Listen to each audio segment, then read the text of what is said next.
Is it like this? Yeah, it's fine. Yeah, whatever you want. Yeah. I want my socks to show. Let's see. Wait, is it library? Yeah. Hey guys, how's it going today? We are live on YouTube and on Facebook today, and we'll be recording this episode also on Spotify as well. And so we have here a special guest, Atalia Taylor, founder and creator of Trilogy 139. And today we're going to be just talking to her about how she came to know Messiah, her walk, prior to and afterwards, the change that he has done in her, and how she came to create her nonprofit. And so, without further ado, I'd like for Atalia to introduce yourself. So hi, I'm Atalia Taylor. I met Alex from our congregation. Like he said, I started Trilogy 139 last year, and already had a few events and just a nonprofit organization. The focus is on the Christian community, and we exist to shine a light in the dark places. So we exist so we can just bring people out of darkness and show them God's marvelous light through entertainment and events. Okay. Can you share a little bit just about yourself personally, like who you are, your upbringing, things like that? Yes, for sure. So once again, I'm Atalia. My upbringing, I'm from Lansing, Michigan. So I grew up there, and I left when I was about 16, I believe. And I came down to Charlotte, North Carolina. I came my senior year of high school, and it was a very dark time during that time. My dad passed away a couple months before I turned 16, and high school was really hard because of that. I dealt with a lot of social anxiety, I was the youngest of my siblings, so a lot of pressure from that. And my mom decided to, like a year later, to pick up our stuff and bring us down to North Carolina. Mm. And when we first got here, we were actually homeless for a month. Wow. Yeah, so that was very humbling. And literally on the streets. Yeah, we were living out of my mom's car and living on people's floors. Wow. We could never stay in a house for longer than like 2 days. There was always something that went on. So whether it was like somebody's grandkids are like, why are you letting them stay? Or somebody's, boyfriend, like they can't stay here anymore. Family, we couldn't. It was just always something that came up. So we were like, there was nights that we slept in the car and bathed in the storage unit's bathroom. So wow. It was a humbling experience. It was during the summertime, one of the hottest months here, and coming from Michigan, it was we lost our air in our car halfway on the drive, halfway down here. So very hot, but something it taught us is like how good God is.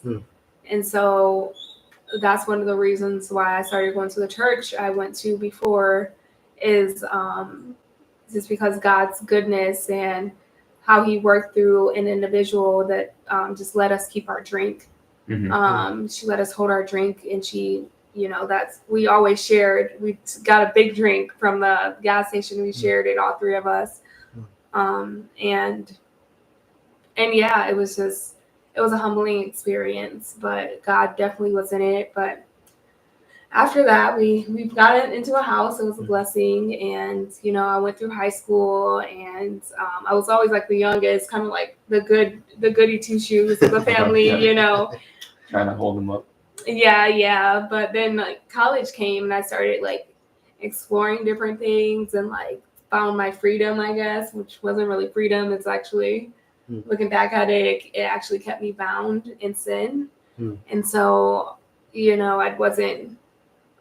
didn't really grow up in a family. I grew up in a family that loved God, but didn't exactly like practice, they didn't really know how to live out their lives for God. Okay.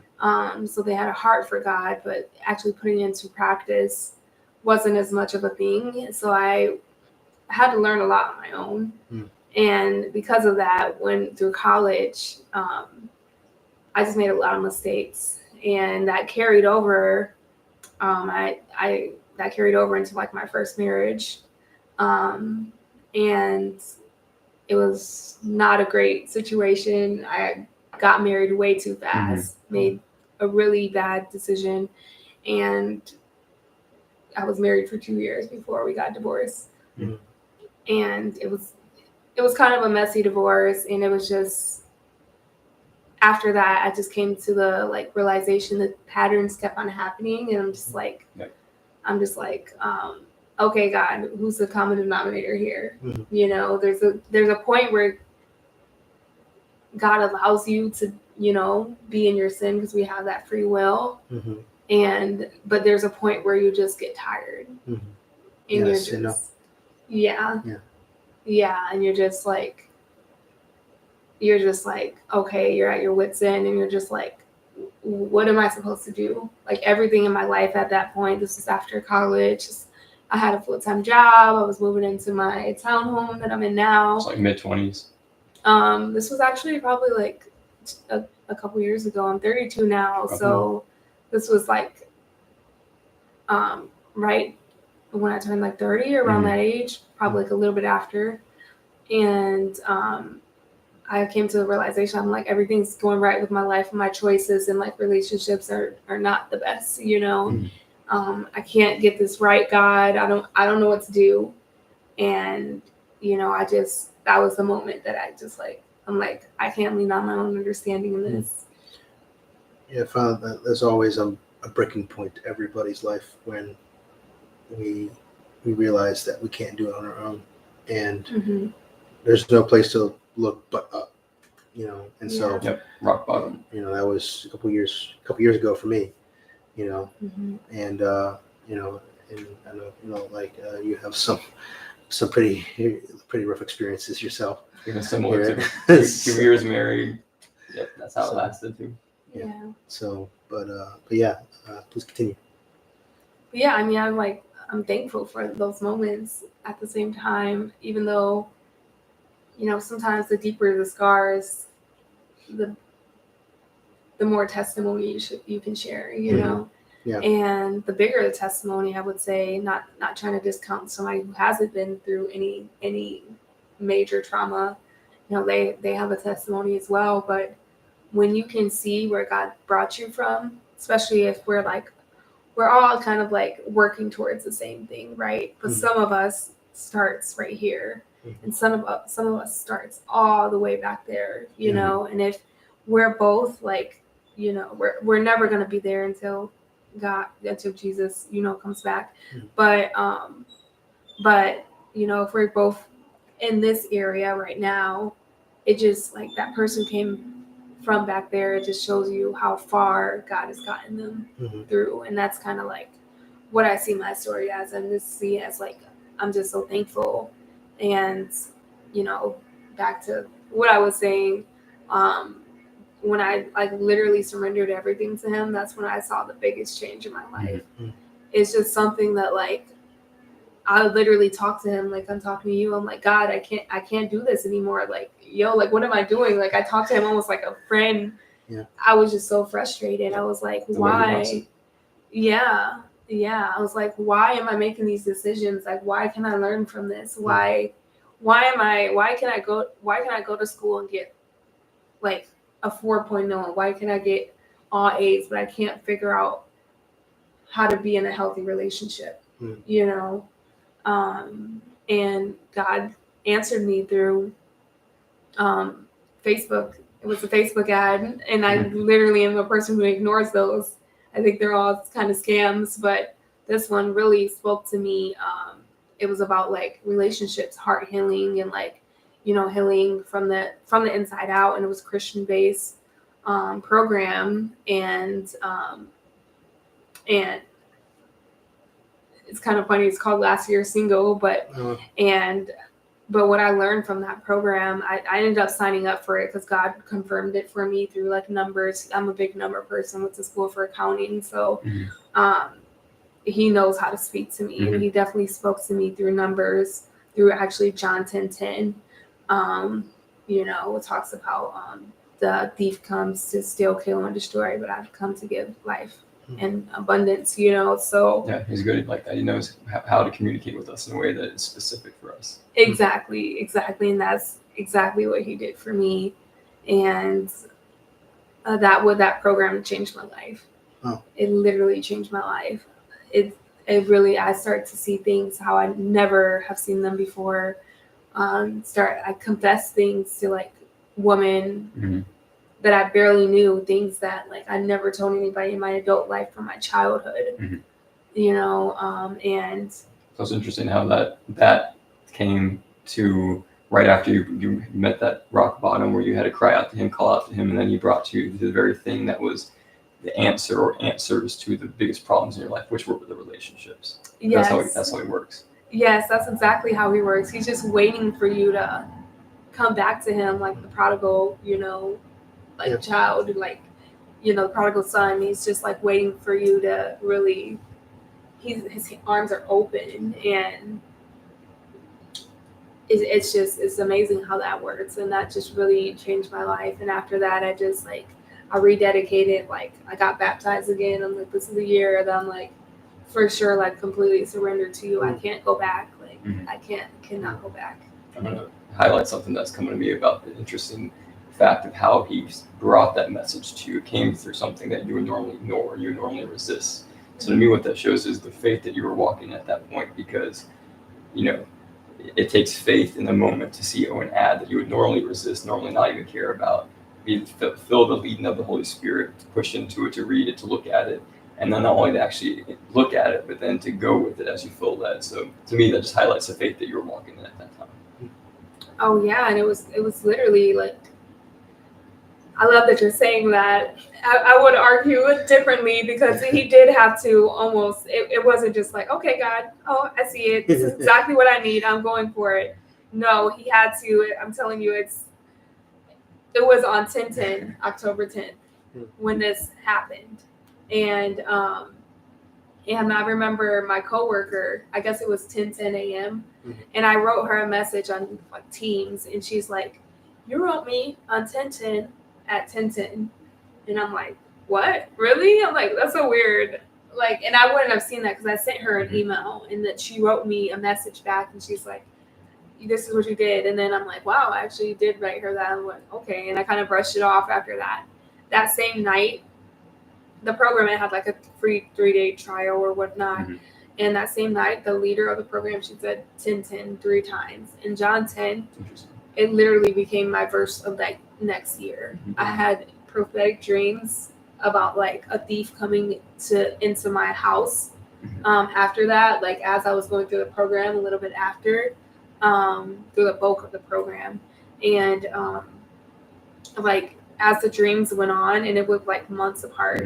The first dream was just like, it was literally like a thief, like a man. I didn't even recognize this man.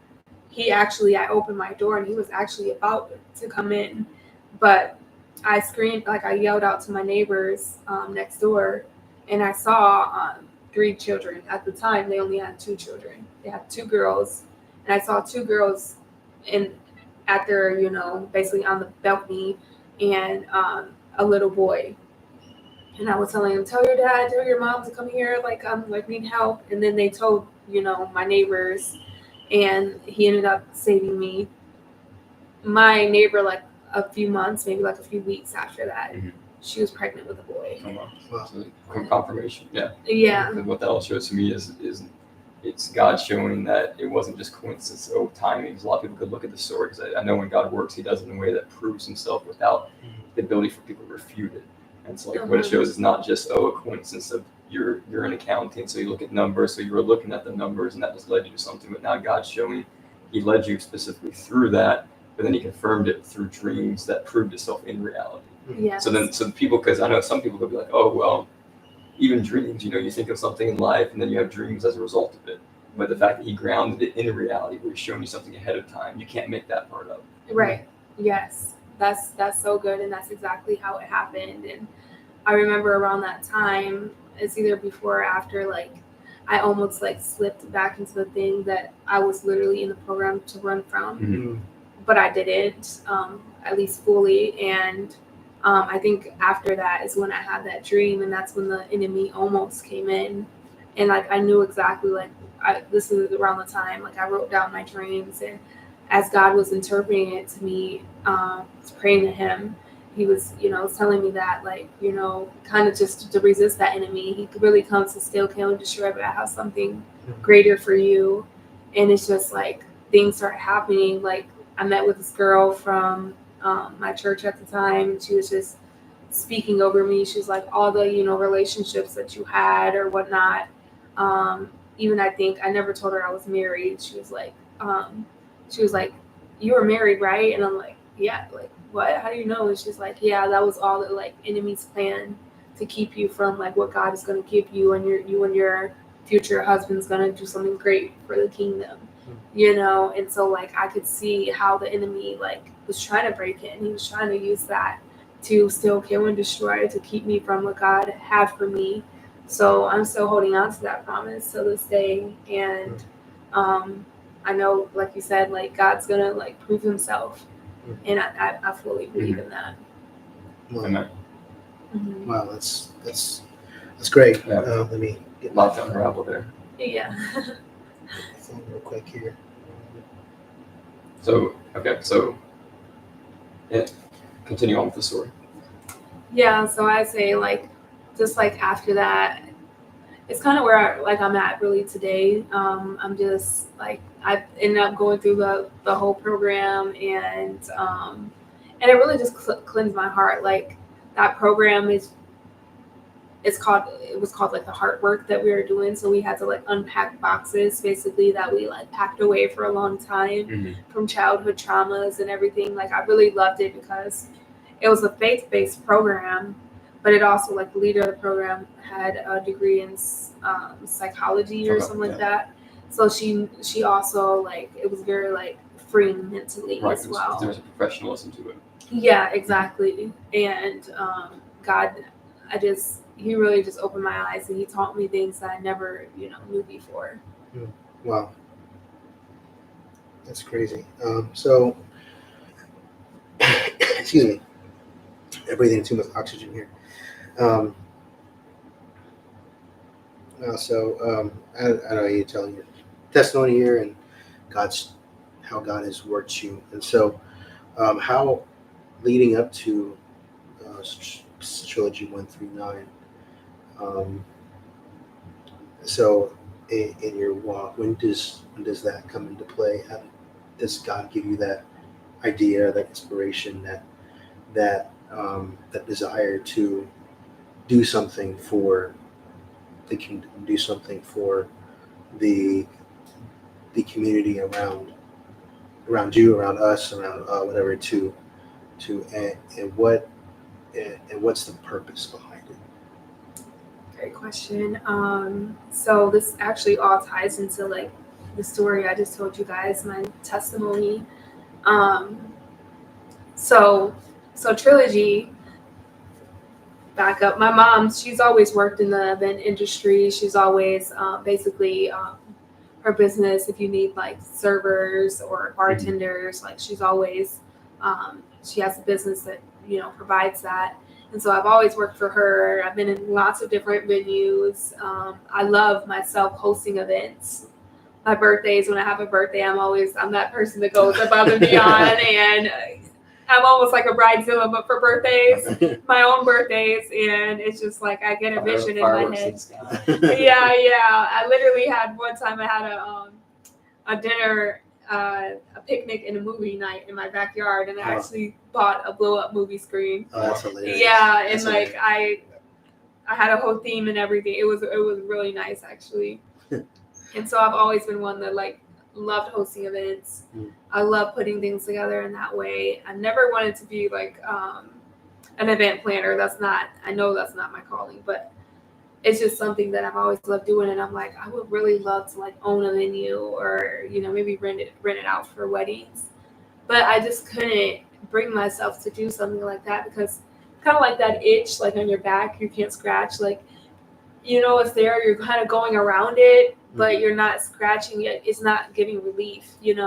So I'm kind of like, that's how the venue was for me. I'm like, I know I'm almost there, God, but I know like that's not exactly what you want me to do, but I know it ties into what you want me to do. And so like, as I'm going through this hard work, this healing, this inner healing, giving things to God, like releasing things that I've just had a hold on me, releasing past traumas, past relationships, putting it at the feet of Jesus, Yeshua. I was coming, like, he started bringing clarity to me in other things as well. And one of those things was Trilogy. I was just like, man, I would love to like create something that like brings Christians together from different churches, and kind of like I love that, like I was born in the 90s, so I love that 90s coffee shop style where like local artists would come and perform, or even larger artists. You can see it on TV shows in the 90s, and they would come and perform, and it would be very like stripped in a way, because it's like at a coffee shop, it's very like raw, and just got like visions in my head of like what like Trilogy could be before I even like knew the name. And so one day this is like around the time I was hanging out, because I really like, God even brought me out of like bad relationships with friends. I had some friends that just, it wasn't the environment I needed to be in, especially as a godly woman. And he just replaced, like, even when everything that he took away or that wasn't good for me, and I like put it into it, he replaced it with something better. And that was my friendships at the time. So at the time, the same girl who prophesied over me, we created this friend group it was me, her, and 3 guys. And we ended up like at the movies together one time, and it was like on a Thursday night, and we just had so much fun together. We're like, we don't want this night to end. The movie is done at like 9 p.m. or something, and we're like, we don't have anywhere to go. Like, what do we do? And so we ended up at like this restaurant with a bar, and it was very like ran down. It wasn't like the food wasn't great. It was greasy. Like, it just wasn't. But being in each other's company, that's what mattered the most to us. Live in the atmosphere. Yeah, exactly. So like after we ate, we actually just sat in the guy's truck, because we rode over there together, and I pitched this idea to them. I was like, listen, this is what like I'm thinking. This is what I think God has given me. What do you guys think about it? Like a late night Christian spot that's like that basically like has different like performances, events, whatnot, and brings people together from different churches. They were like, and like I was using our like problem that we face as an example, like somewhere you can go like tonight, instead of having to go to like your local restaurant bar. Because there's not too many that way. Think about it right now. Like, I'm sure there's some that exist, but it's restaurant bars are a dying breed. It's a dying idea. Right. So. And even that was the only thing that was open around that area at the time. So long story short, they loved the idea, and we came up with the name in the back of his name's Adam, his car, or actually Giovanni, his car, in the back of his car, we came up with the name Trilogy. They helped me. And I was like, okay, let's go for it. I'm like, what Trilogy? How does this connect to God? And like, it's like Trilogy, 3 in 1, the Trinity, and it's also like community, creativity, and just like Christianity, like all together in one. So it's just like that trilogy of like that thought of like the events and everything, and just there's so many ways you can tie into that. But and what I see out of it is something that's ongoing as well, something that doesn't just have one phase, but it continues to expand. Yeah, something that's evolving for sure. That's why I'm like, I don't want it to just be one thing. Mhm. I want God to be able to move through it. It's not just going to be one type of event. It's going to be like all different types of events to really like bring the Christian community together, and bring people outside of, the Christian community together as well. Because like one of the goals of Trilogy wasn't just bringing Christians together, but it was also like your friend that's not a Christian. Maybe they won't go to church with you. Maybe they'll come to Trilogy. Like, hey, let's go to Trilogy 139. They're like, what is that? Like, cool place. They have local artists. Okay, like who doesn't like music, right? yeah, who doesn't like live music community? Like, and then they come here and see, wow, Christians know how to have fun. They're not just like, they're not boring people, just they're not boring people. They're actually yeah, exactly, around the fire, and it's just like, I mean, we can do that too, but I like that too. but we can also do this. We also have like, lives. I mean, try to live Christian lives, but that's kind of how Trilogy was birthed. And so like, I'm like, okay, I'm going with it. And then I came up with this date for the first event. I believe it was 4/24, and this was probably in December. So the first event, I gave myself plenty of time. I'm like, gonna be in the spring, like this is gonna be the first event, so I need time to really plan this. And Trilogy was basically like it was one day I went to like it was that program that I was part of. They had like Saturday video calls and stuff, and I decided to go in a different room of my house to take the video call.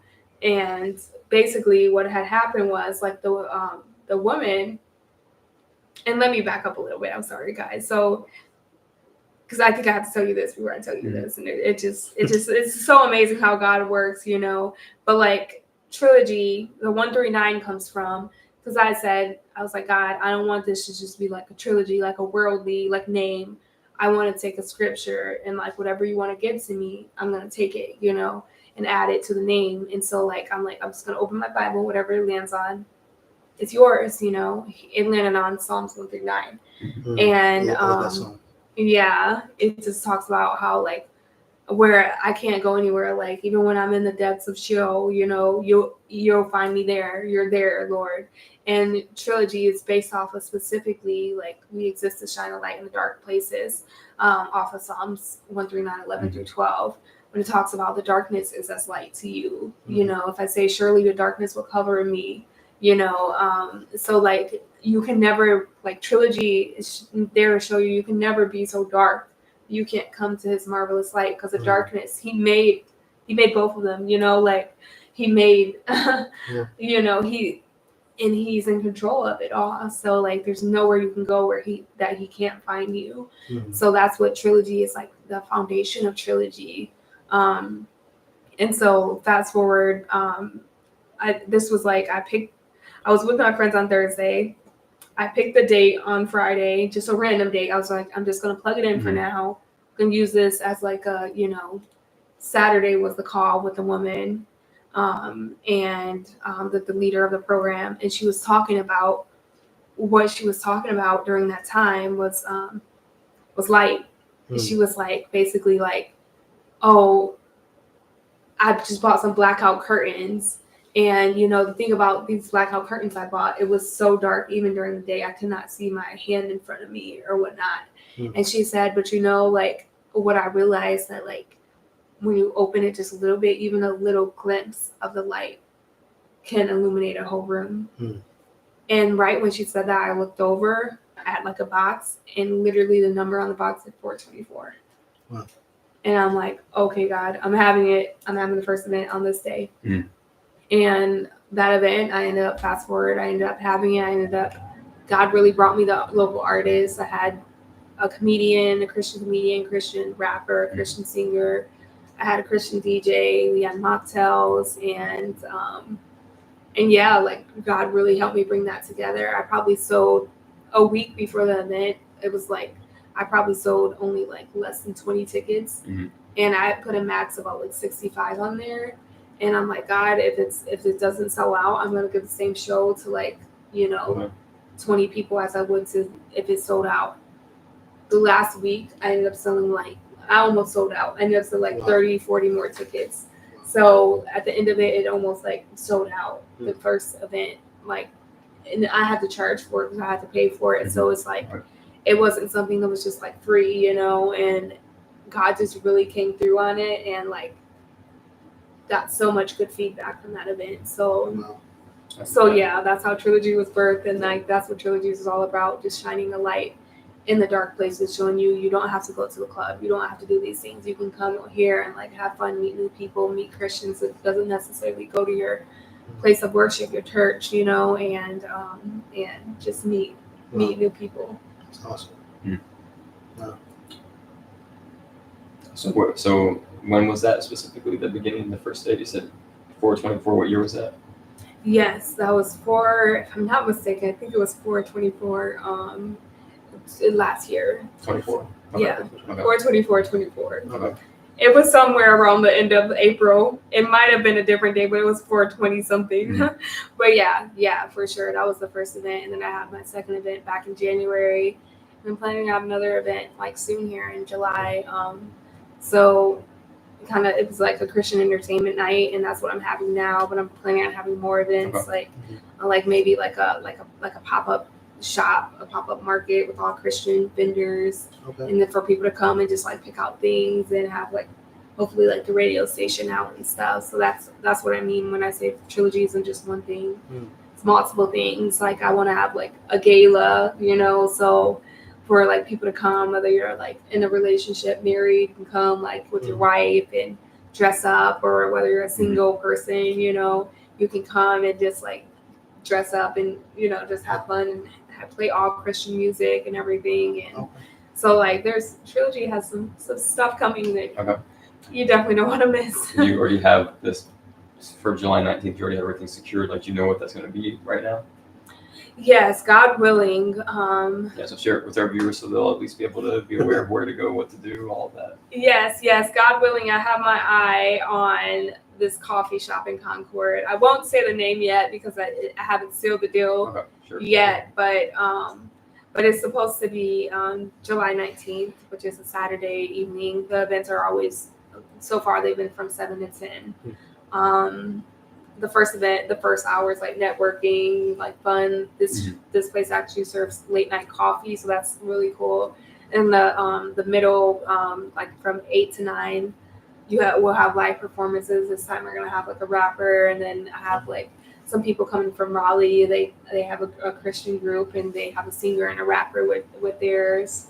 And the DJ is gonna be there playing Christian, the hottest Christian music that's out right now.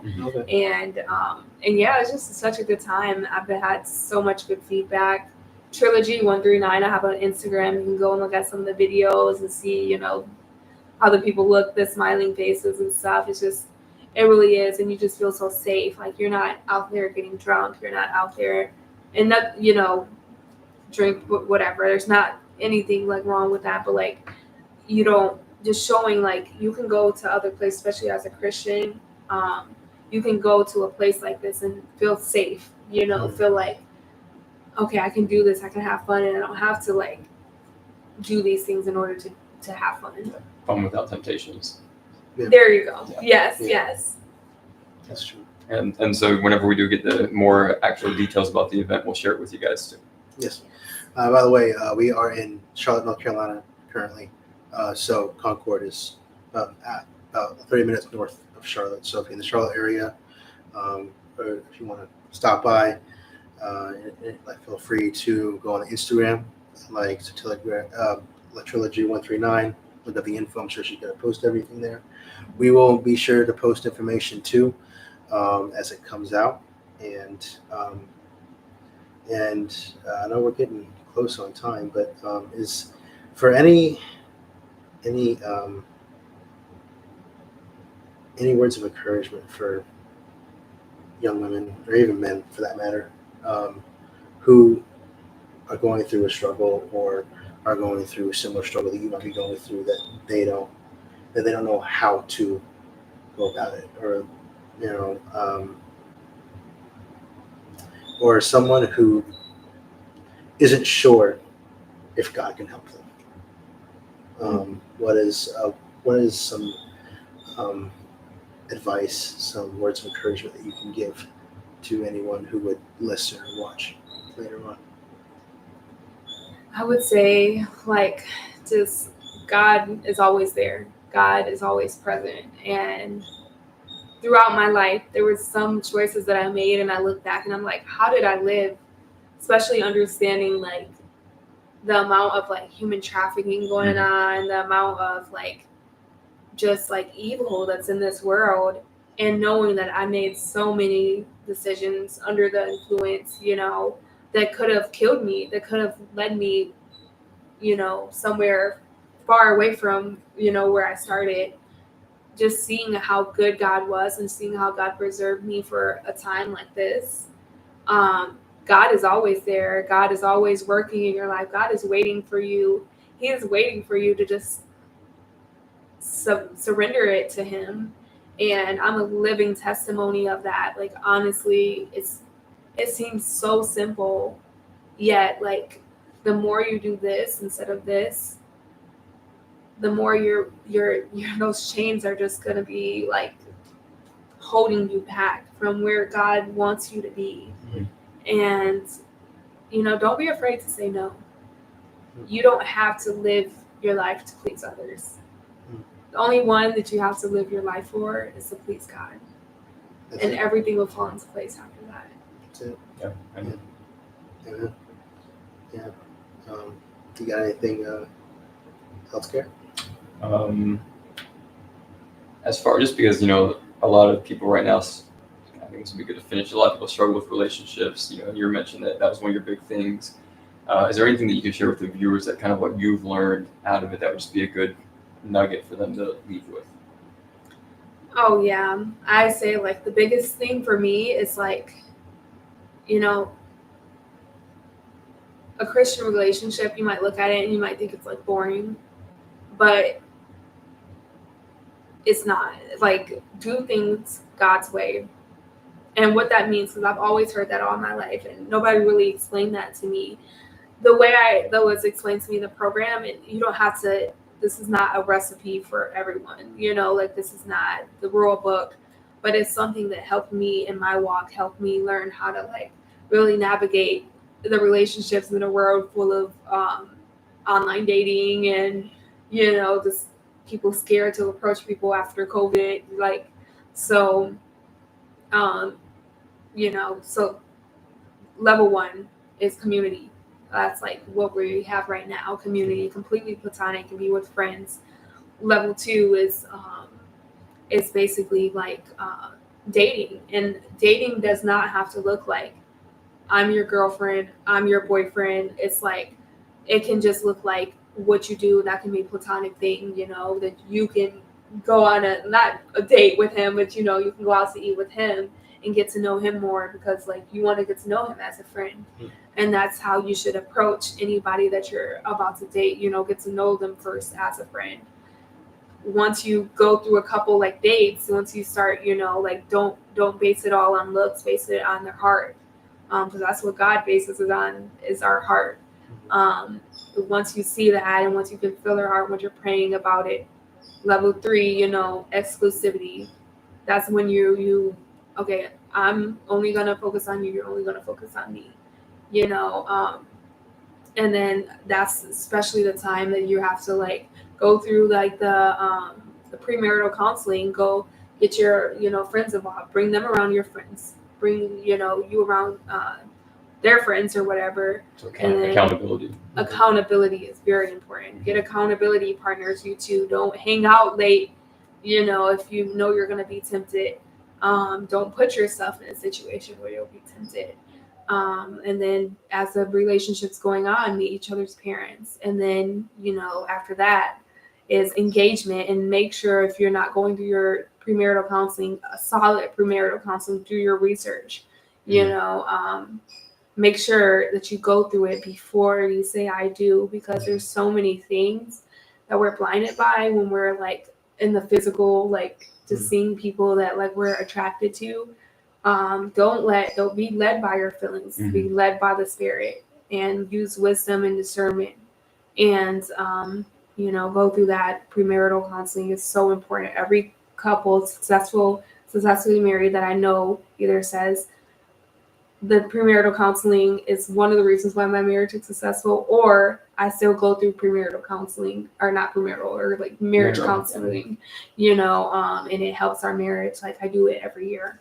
So don't be afraid of any type of counseling. Like, that's what Proverbs is about. We need to be in the presence of wise counselors. So, and then comes marriage. And if I would have known that recipe like to the T, like it would have saved me a lot of heartbreak and probably from being married and divorced the way I was. So, once again, plugged in community as well.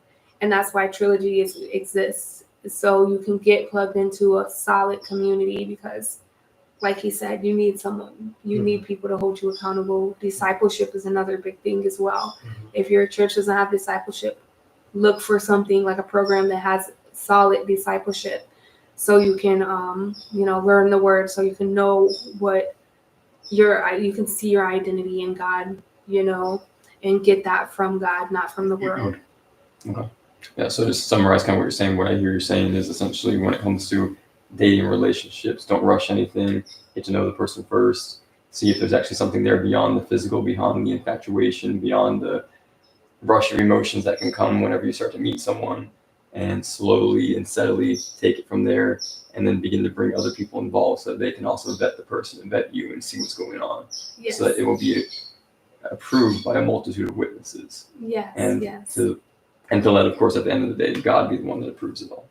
Exactly. And it's not one size fits all, but that's the recipe. If that happens in a year, if that happens in 2 years, I don't think you should wait 5 years. That might be a little bit too long, but let God determine the timing of it. But yeah, that's basically in a nutshell. Okay. Well, thank you for sharing that. Yeah, of course. It's definitely important. Yeah, that's good. Yeah, especially in a time, like you say, like online dating, and even when dating, like when you consider dating someone, you're just hooking up with someone. It's dating is thrown around like nonchalant. Yeah, it's nonchalant now. So and when like it should be held with such care, because when you're dating someone, you're invested in that person, and so like it's not like wait until marriage to get invested, like a lot of people assume that like courtship and dating are two different things, but the way God intended it should be the same thing, and I'm not saying that like, oh no, like it should look the same, and so courtship is just a fancy word for like we're exclusive right now. Right, real dating. Yeah, right. Yeah, we're exclusive. So, but thank you for sharing that. Thank you for coming on here tonight and sharing your life story, sharing what you have for the community, and we look forward to having you on again in the future. So. Thank you both for having me. This is very lovely. Yeah. And may God bless your podcast.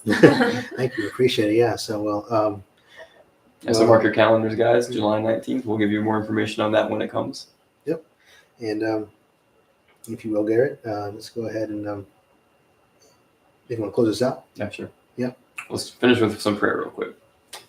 Lord God, we just pray for Atalia. We pray for her ministry. We pray for this vision that you've given her, that you would just solidify it by your spirit, that you would continue to confirm it, that you would continue to confirm her calling and election, which is already sure, but that you would just show up in a way that she would continue to see you're behind this, you're moving it, you're expanding it. And just as the name Trilogy shows something that continues to go on, doesn't stop just at the final scene of the first movie, we just ask that you would just show her increased vision and increased understanding, and you would lead the way. You would provide the right people in the right time, and you would protect it from the wrong people, that you would just orchestrate this, and that you would be the one leading the venues and leading the people, and that you would give her clarity and discernment. And we just thank you for her life. We thank you for her heart. We thank you for what you will do with this. And we just bless her in the name of Jesus. And we ask you these things in your name. Amen. So thank you everyone for listening. Thank you for taking the time out to hear from Atalia. Until next time, we'll see you guys later. All right. Yes. Thank you. All right, guys.